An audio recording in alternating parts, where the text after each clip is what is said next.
Operation Sindoor Pak దాడులపై భారత army కీలక ప్రకటన చేసింది. పాకిస్తాన్ సాయుధ దళాలు నిన్న రాత్రి పశ్చిమ సరిహద్దు వెంబడి డ్రోన్లు, ఆయుధ సామాగ్రితో అనేక దాడులు చేశాయని తెలిపింది. జమ్మూ కశ్మీర్లోని నియంత్రణ రేఖ వెంబడి పాక్ దళాలు కాల్పుల విరమణ ఉల్లంఘనకు పాల్పడ్డాయని చెప్పింది. పాక్ డ్రోన్ దాడులను భారత దళాలు సమర్థవంతంగా తిప్పికొట్టాయని చెప్పింది. దేశ సార్వభౌమత్వాన్ని, ప్రాదేశిక సమగ్రతను కాపాడడానికి భారత సైన్యం కట్టుబడి ఉందని చెప్పింది. పాకిస్తాన్ దుర్మార్గపు కుట్రలకు ధీటుగా స్పందిస్తామని చెప్పింది భారత సైన్యం. ఇక మరోవైపు పాక్ దాడులు, దేశ భద్రతపై ఢిల్లీలో కీలక సమావేశాలు జరుగుతున్నాయి. నిన్న రాత్రి దాడులపై పరిస్థితిని ప్రధాని మోదీకి వివరించారు అజిత్ దోవల్. ఇవాళ మరోసారి భేటీ అయ్యి యుద్ధ పరిస్థితులను వివరించనున్నారు. సిడిఎస్ త్రివిధ దళాల అధిపతులతో రాజ్నాథ్ సింగ్ భేటీ కానున్నారు.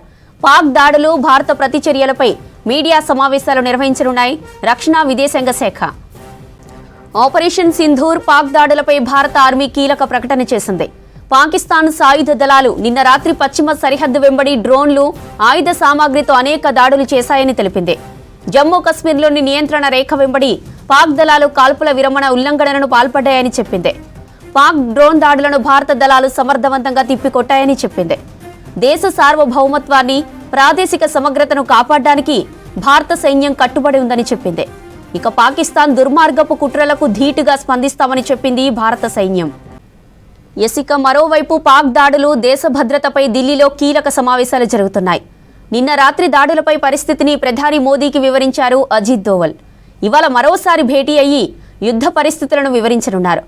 సిడిఎస్ త్రివిధ దళాల అధిపతులతో రాజ్నాథ్ సింగ్ భేటీ కానున్నారు. ఇక పాక్ దాడులు, భారత ప్రతిచర్యలపై మీడియా సమావేశాలు నిర్వహించనున్నాయి రక్షణ విదేశాంగ శాఖ. ఆపరేషన్ సింధూర్ పాక్ దాడులపై భారత ఆర్మీ కీలక ప్రకటన చేసింది. పాకిస్తాన్ సాయుధ దళాలు నిన్న రాత్రి పశ్చిమ సరిహద్దు వెంబడి డ్రోన్లు, ఆయుధ సామాగ్రితో అనేక దాడులు చేశాయని తెలిపింది. జమ్మూ కశ్మీర్లోని నియంత్రణ రేఖ వెంబడి పాక్ దళాలు కాల్పుల విరమణ ఉల్లంఘనలకు పాల్పడ్డాయని చెప్పింది. పాక్ డ్రోన్ దాడులను భారత దళాలు సమర్థవంతంగా తిప్పికొట్టాయని చెప్పింది. దేశ సార్వభౌమత్వాన్ని, ప్రాదేశిక సమగ్రతను కాపాడడానికి భారత సైన్యం కట్టుబడి ఉందని చెప్పింది. ఇక పాకిస్తాన్ దుర్మార్గపు కుట్రలకు ధీటుగా స్పందిస్తామని చెప్పింది భారత సైన్యం. ఇక మరోవైపు పాక్ దాడులు, దేశ భద్రతపై ఢిల్లీలో కీలక సమావేశాలు జరుగుతున్నాయి. నిన్న రాత్రి దాడులపై పరిస్థితిని ప్రధాని మోదీకి వివరించారు అజిత్ దోవల్. ఇవాళ మరోసారి భేటీ అయ్యి యుద్ధ పరిస్థితులను వివరించనున్నారు. సిడిఎస్ త్రివిధ దళాల అధిపతులతో రాజ్నాథ్ సింగ్ భేటీ కానున్నారు. పాక్ దాడులు, భారత ప్రతిచర్యలపై మీడియా సమావేశాలు నిర్వహించనున్నాయి రక్షణ విదేశాంగ శాఖ.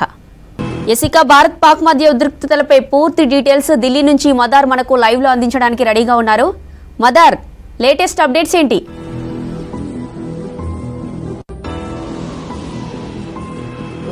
పాకిస్తాన్, భారత్ మధ్య ఉద్రిక్తతలు కొనసాగుతూనే ఉన్నాయి.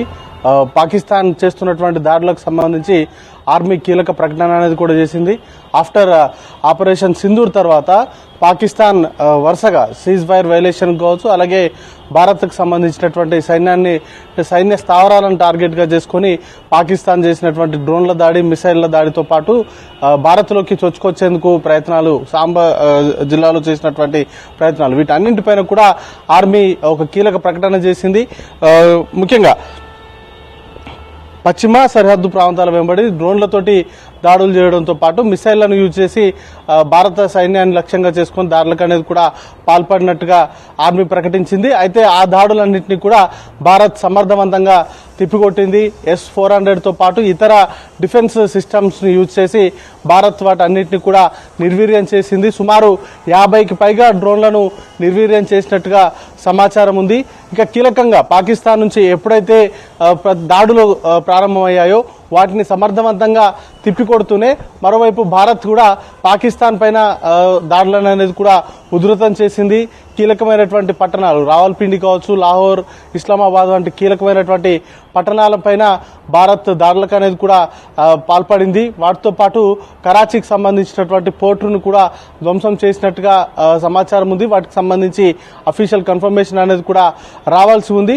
అయితే రెండు దేశాల మధ్య ప్రస్తుతం ఉద్రిక్తతలు, అలాగే దాడులు, ప్రతి దాడులు జరుగుతున్నటువంటి నేపథ్యంలో పాకిస్తాన్ కి సంబంధించినటువంటి అధ్యక్షుడిని కూడా సేఫ్ ప్లేస్ కి తరలించినట్టుగా, నైటే సేఫ్ ప్లేస్ కి తరలించినట్టుగా సమాచారం ఉంది. చాలా కీలకమైనటువంటి పట్టణాల్లో భారత్ దాడులు అనేది కూడా ఉధృతం చేసినటువంటి నేపథ్యంలో ఏ క్షణాన్నైనా నష్టాలు అనేది కూడా పెద్ద ఎత్తున ఉండేటువంటి అవకాశం ఉంది. కీలక నాయకులు కావచ్చు, కీలక నేతలందరినీ కూడా సేఫ్ ప్లేస్లకు అయితే ప్రస్తుతానికి పాకిస్తాన్ తరలిస్తూ ఉంది. పాకిస్తాన్కి సంబంధించినటువంటి డిఫెన్స్ సిస్టమ్ పూర్తి స్థాయిలో విఫలం కావడము, భారత్ ఇప్పటికే లాహోర్లో నిన్న ఉదయం దాడి చేసినటువంటి సందర్భంలోనే ఎయిర్ డిఫెన్స్ సిస్టాన్ని పూర్తిగా నిర్వీర్యం చేసింది.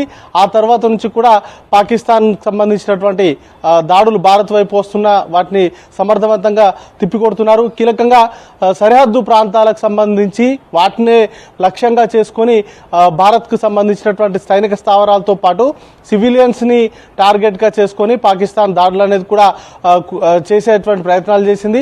వాటన్నిటిని కూడా పూర్తి స్థాయిలో తిప్పికొట్టారు. దీంతో దేశంలో కూడా చాలా ప్రాంతాల్లో హై అలర్ట్ అనేది కూడా విధించారు. కీలకంగా సరిహద్దు ప్రాంతాల్లో ఉన్నటువంటి ఎయిర్పోర్ట్లను ఇప్పటికే మూసివేశారు. అయితే నిన్న సాయంత్రం జమ్మూ కాశ్మీర్ ఎయిర్ స్ట్రిప్ ని టార్గెట్ గా చేసుకుని దాడులకు అనేది కూడా పాల్పడిన నేపథ్యంలో ఆ మిసైల్స్ అన్నింటినీ కూడా నేలమట్టం చేశారు. వాటితో పాటు జైసల్మేర్ ఇట్లాంటి ప్రాంతాల్లో కూడా దాడులకు పాకిస్తాన్ తెగబడింది. ఆ సందర్భంలోనే 3 ఫైటర్ జెట్లను కూడా భారత్ కూల్చివేసింది. దాంట్లో 2 పైలట్లను కూడా భారత్ అదుపులోకి తీసుకుంది. వారికి సంబంధించినటువంటి వారికి పూర్తి వివరాలు అనేది కూడా బయటికి ఇంకా విడుదల చేయాల్సి ఉంది. ఈ రోజు ఢిల్లీలో కూడా కీలక సమావేశాలను భారత్ నిర్వహిస్తుంది. త్రివిధ దళాలకు సంబంధించినటువంటి అధిపతులతోటి ఇప్పటికే రాజ్నాథ్ సింగ్ భేటీ కాబోతున్నారు. సిడిఎస్ కూడా ఈ భేటీలో పాల్గొంటారు. ఎప్పటికప్పుడు గ్రౌండ్ లో ఉన్నటువంటి ముఖ్యంగా సరిహద్దు ప్రాంతాల్లో ఉన్నటువంటి సిచ్యువేషన్స్ పైన రివ్యూ అనేది కూడా నిర్వహిస్తున్నారు.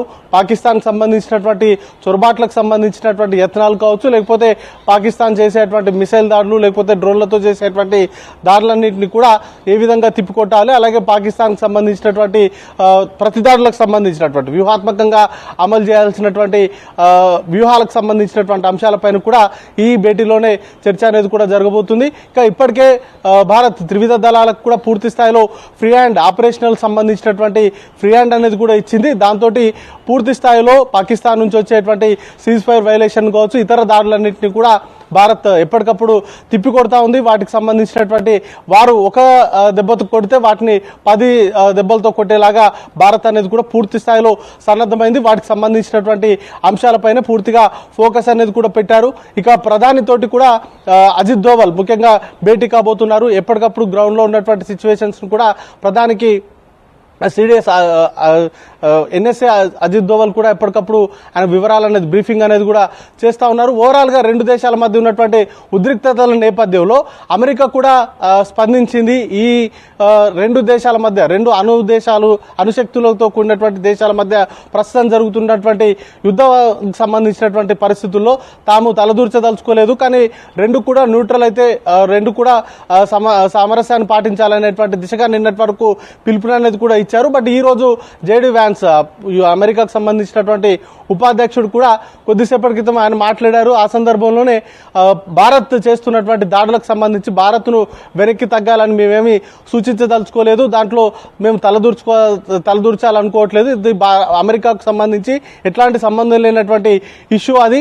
కాకపోతే 2 కూడా న్యూట్రల్ అయితే బాగుంటుందనేటువంటి అభిప్రాయాన్ని అయితే వ్యక్తం చేశారు. కానీ 2 దేశాల మధ్య ప్రస్తుతం కొనసాగుతున్నటువంటి యుద్ధ వాతావరణం విషయంలో మాత్రం ఆయన జోక్యం చేసుకోవడానికి ఇష్టపడలేదు. వాటికి సంబంధించి పూర్తిగా పాకిస్తాన్ సంబంధించినటువంటి వ్యవహార శైలిలో కొన్ని భారత్ అనేక ఫిర్యాదులు అనేది కూడా చేసింది. వాటికి ఉన్నటువంటి దాడులకు సంబంధించి భారత్ ను వెనక్కి తగ్గాలని తామేం సూచించదలుచుకోలేదంటూ కూడా ఆయన ప్రకటన చేశారు. మరోవైపు ఇండియన్ ఆర్మీ కావచ్చు, అలాగే బీఎస్ఎఫ్ కూడా కీలక ప్రకటనలు చేసింది.